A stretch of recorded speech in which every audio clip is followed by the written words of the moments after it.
be interested in this, so I'm going to show you what I'm doing. My wife found a little cool little thing that was basically you take a pallet and you turn it into a hanging bookshelf. So I'm going to kind of go through the process of what I'm doing just because somebody else might want to do this. It's kind of fun. Alrighty guys, there they are. The bookshelves. The only thing I would do different is that bottom slat is not all the way down, and the books like to fall out the back, so I'm going to take this off and actually move it down a little bit, so just note that. Otherwise, that looks really cool. So that is officially the video of the bookshelves made out of pallets, recycled material. FYI, this video is completely backwards, so yeah, keep watching. I think you'll like it. Let's go! Lily, you're making an awful lot of racket. Hi! Hi! Okay, Riley, get some books! Got our bookshelves done! Da, da, da, da. Oh, like this? Yeah, like that.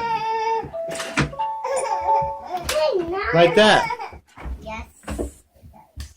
Can you get some more? Yeah. I don't know. Find them. There they are. Bookshelves hung. Just found some studs. Pre-drilled my hose. One screw there. One screw there. Same thing on that one. Although I think I missed the stud on one. We'll see how long it lasts. No, I think it's okay. Yeah, fill it up. How about like these big That looks upside down, but okay. How about these big ones go here and the big ones go here? Okay. That's what you want to do. That's the boot. And that's what we'll try. Up the big Those look pretty good. side. Can you reach that one, Dex? It's the high side, huh? I just decided not to have any clothes on this video. Okay, what do you think? Love it. Did okay? Alright, good. It's not so bad. Okie dokie. That's how you make a book pallet shelf book. Hi, Lily girl. No. Da, da, da, da, da, da, da, da. Oh, Lily, you're a riot. You're a riot.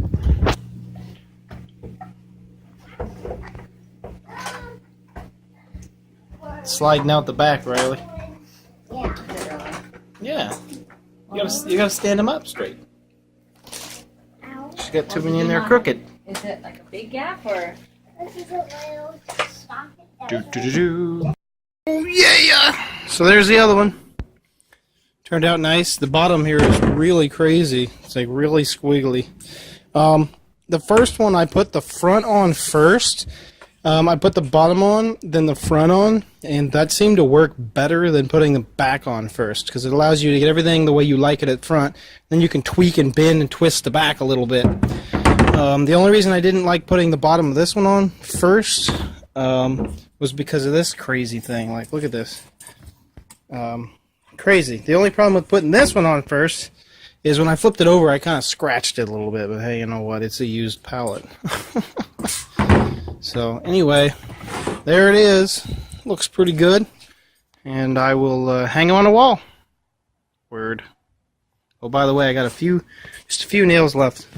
Quite a few, actually, but that looks really cool with the original nails. And by the way, I used a small hammer like this and just hammered right on the surface, and you can see didn't really affect the surface of the nail at all. So it still looks. Oh, I missed one. Still looks pretty original. Looks awesome. All right, peace out. See you inside. All right, there you go. That's what a finished bookshelf looks like currently. So let me set it maybe over here. We can get a little bit better view of what it really looks like. Looks good with that wood the way it's treated. So I'll go ahead and construct that other one, and then show you what they look like up on the wall. Alright, there is the bottom. I did the bottom first. I used one of those really crooked pieces, so these guys are like really skewed out. I'll have to work with that as I put this together. But I haven't quite decided. I kind of like the look that the bottom piece gives me because it is so twisted. So this would be what it looks like on top. Okay, that would be the front of your shelf. And then if I lowered it to about here, that would be the front of the shelf. I kind of like the way that looks better, actually, so I think I'll go with that. Oh, yeah! Alright, so it's been about a week. I just let these guys sit. I had a bunch of other work to do. And so this is what they look like. They kind of got a little white going on with them, but it's kind of interesting. They look pretty good. Look kind of rustic. And now I'm going to put it together. So I'm going to get that set up, and I'll show you what I'm going to do. I'm going to put the bottom pieces here and then put new holes in here so that instead of being flush like they used to be, it's actually going to be over and past the bottom section of piece of wood I'm going to put on the bottom. I don't like the way it looks, so I want it to kind of be open like this. I think it'll look better. I am going to pre-drill the holes with this drill bit because I'm afraid that this hard wood might split, and I don't want it to split. So I'm going to pre-drill the holes, and I think it'll look better. So let's put one together and see what it looks like. Okie dokie, pokey, smoky, jokey, wokey. Anyway, there it is. These turned out nice. So basically, I'm going to let these dry for quite some time and possibly put a new coat on the top. And there she is again with the trash this time. Okay. So anyway, that's it. We'll let her dry. Both sides are coated. I think it'll look pretty nice. What do you think? I love it. Love it. Did you hear that, guys? We're gonna make a shoe rack next. She loves it. She said we are going to make a shoe rack. That means I'm going to be slaving her into this one. Hey, I offered to do this. You didn't want to watch the kids. Alright, well, application. Here's what I'm doing. This is the tiki oil. I'm just using a brush, putting it on quite heavy. I plan on just doing one coat. Supposed to put it on and let it soak in for at least a half an hour, but this stuff, the first pieces I've done, you can see soaked it up quite nice. This piece looks like a really, really hard piece, so it's not quite soaking in as fast. But, that's it. Slapping it on. I'll flip these on the side and do the sides, and, yep. Just thought I'd show you a quick piece. Kind of going back afterwards and making sure it's all nice, but supposedly it'll just soak into the wood. You.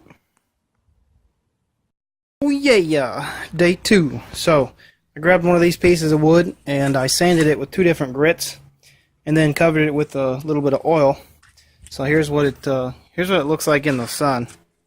So the stuff on my hand is not coated, and the other 2 parts, or the other part, is coated. And I marked on here. I sanded one with 220 and one with just 100 grit. So this is 100 grit. That's 220, more of a finish, fine finish. Here it is, kind of in the dark. You can see it compared to like cardboard color.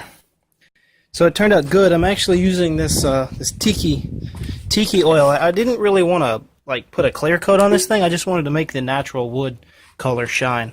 So I heard of this stuff a while back. Somebody mentioned it to use it on my clock, and so I just used it on this. So what I did is I grabbed, these are the pieces I have left. I only have 4 straights left, and they're either cracked, broken, or some other problem with them. Here are the pieces that I finished sanding, and I cut these guys.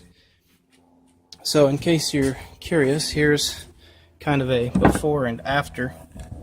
Let's get that out of the sun. Here's a before and after the sanding. So you can see the difference. And if you look at this stuff in the sun, see if we can see it. See all the really bad splinters and stuff on there? That's the stuff I wanted to sand off. Right there you can see pretty bad that is. Where this finished piece doesn't have those. And I just did that because I'm going to have my kids around these things. I wiped the sawdust off of it. The kids around these things, and I didn't want that to be a problem. So here is all the pieces. I cut these at an angle because I kind of just like that better. Now I should have made these, I should have cut them a little taller, but I cut one and that was it. I couldn't really do much after that. Now the lettering that was on here would have liked that to stay, but I barely sanded it and it just come off because it's just paint. So I could have got around that by lightly sanding it and just leaving it slightly rough.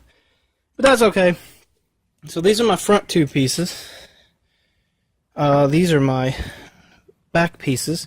These two pieces here, that one and that one's going to go on kind of the top where you can see them more.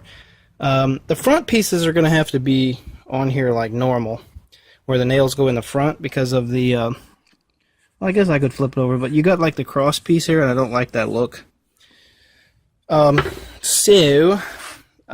Yeah, these are the bottom pieces. These are kind of some squirrely ones, but they're going to be on the bottom. And what I'm going to actually do, well, I'll set it up and show you. I'm going to blow these off with some air and make sure they're clean of dust, and then I'll show you how I'm going to set this up, and then we'll take some oil and brush some oil on it and see what it looks like. Don't hit me in the face. This is your idea. No, it's Pinterest's idea. Well, I can't. it's your idea. It's actually probably not theirs either, because I looked online and there's Project idea. thousands of pallet shelves. I ended up taking all the nails out, in case you didn't know, and friggin' pile of nails. Got these things all separated, and the first step is to clean your hands, it looks like. And yeah, oh, what's this, by the way? Baby number 5. How many? Oh, jeez. So anyway, first step is to take one of these and sand it and see what it looks like. And then I'll put some stain on it and see what it looks like, and then pick my wood out. This will be a lot easier to sand this pallet this way, but I did break some of them getting them apart, so it's kind of a problem. But all in all, that's the next step. Here's a few pieces, and yeah, so I'll show you when I get to the next step. So I'll sand this, get some stuff, and put a little stuff on it, make it look nice. Do some tests before I go ahead and sand the rest of them. But one thing I think I forgot to mention is that normally you wouldn't want to take all these planks off, but I'm running into something like this. And if you can see how curved that wood is right there, that's not going to hang very nicely against the wall. So I'm actually going to have to replace those planks with different ones. So that's the purpose that I'm actually taking them off. And I might actually use them in the front because they are curved. They're kind of different. I kind of like the way that is. So normally you just whack the pallet right there and just use this bottom piece as your bookshelf. Just FYI, I'm making a lot more work for myself. Now, originally I grabbed this pallet, which is basically newer, and I wasn't sure what I was going to do with it, and so I figured out that you need the bottom side of the pallet to be halfway decent, and or you're going to have to remove the planks and put them on the other sides. So that's not what I was wanting to do. So I found this pallet, which was laying upside down for a long time, and it was weathered, really like nice and weathered, and I kind of like the way that looks. So what I think I'm going to do, these nails on pallets, if you've never seen them, have these ridges in them. Okay, and these ridges right here, they suck. You can hardly get these nails out. So most of the time you're not going to be able to get these planks off without breaking them. But if you take your time, you might get lucky. So far I've been able to take these out because they've been so rusty. I do have a few other pallets back here that I could take some planks off of if I need them. But the goal for me is to basically make bookshelves out of here. So when you're done, the books will actually be sitting right here, and then you'll use one of these planks to put on the bottom here, and then you will just basically screw this thing to the wall, and you have a nice little cool hanging bookshelf. So I'm going to be able to get 2 bookshelves out of here. If I cut this right here and put a plank on this side, I could actually use this side and this side, but I'm going to use these planks here to fill in the bottom gap. So that's what the plan is. I'll just kind of show you. Right now I'm taking all these planks off, so I'll just put little clips together as I go along. I don't know. I thought, why not? Some of you guys might like this. We'll see if I even use it. Probably will. Alrighty, guys. There they are. The bookshelves. The only thing I would do different is that bottom slat is not all the way down. And the books like to fall out the back. So I'm going to take this off and actually move it down a little bit. So just note that. Otherwise, that looks really cool.